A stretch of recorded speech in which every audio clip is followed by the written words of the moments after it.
আসসালামু আলাইকুম, হ্যালো সবাইকে। দিস ইজ ইউর টিচার সেই ক্লাস।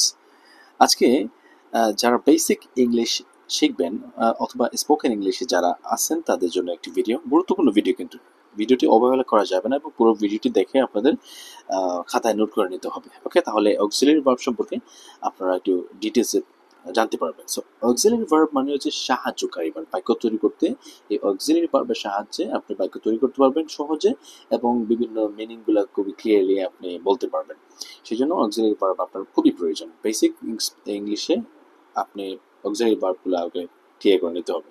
তো অক্সিলারি ভার্বস কিন্তু আবার দুই প্রকার, ঠিক আছে? আপনি যদি না জানেন এখানে জেনে নেন। অক্সিলারি ভার্বস হচ্ছে দুই প্রকার, একটা হচ্ছে প্রাইমারি অক্সিলারি ভার্বস আর একটা হচ্ছে মডেল অক্সিলারি ভার্বস।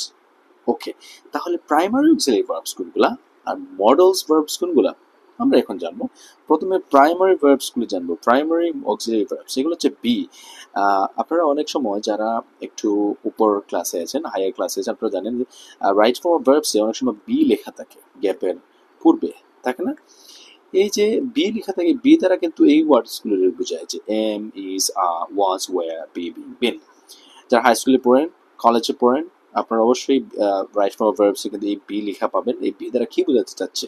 এই লাইনটি হচ্ছে বি এর meaning. Am is, was, were, be, been, been. তাহলে প্রাইমারি অক্সিলারি ভার্বসের ভিতরে কিন্তু আবার তিন প্রকার রয়েছে। এগুলো হচ্ছে বি, এটা হচ্ছে হ্যাভ আর হচ্ছে ডু। বি এর আন্ডারে হচ্ছে am is, was, were, being, been. Have এর আন্ডারে হচ্ছে হ্যাভ, হ্যাজ, হ্যাড এবং ডু এর আন্ডারে হচ্ছে ডু, ডিড, ডাজ। এইগুলোর ব্যবহার আগেই জেনে নিতে হবে খুবই ভালোভাবে। এগুলো দিয়ে যাতে আপনি বাক্য তৈরি করতে পারেন, কোথাও কোনো প্রবলেম না হয় এগুলো দিয়ে বাক্য তৈরি করতে। Now come to modal auxiliary verbs. Can, could, may, might, shall, should, will, would, must, ought to, এগুলো হচ্ছে modal auxiliary verbs. শোনেন, এই অক্সিলারি ভার্বস দুই প্রকার, প্রাইমারি অক্সিলারি ভার্বস এবং মডেল অক্সিলারি ভার্বস দিয়ে আপনাদেরকে বাক্য তৈরি করা শিখতে হবে। যদি এগুলো সম্পর্কে আপনাদের কোনো ধারণা কম থাকে তাহলে ফার্স্ট অফ অল আপনার ইংলিশে ভালো হতে হলে, আপনি যদি I wanna be proficient in English, তাহলে কোর্স আপনাকে এই বিষয়গুলো নিয়ে ঘাটাঘাটি করতে হবে, এইগুলো বিষয়গুলো ব্যবহার শিখতে হবে যাতে কোনো প্রবলেম না থাকে। ওকে, সেই হচ্ছে অক্সিলারি ভার্বসের লিটল বিট ডিটেলস। তাহলে সবাই এই অক্সিলারি ভার্বস এর প্রকারভেদ এবং এগুলোর ডিটেলস যে দেওয়া আছে সবগুলো খাতায় তুলে নিবি।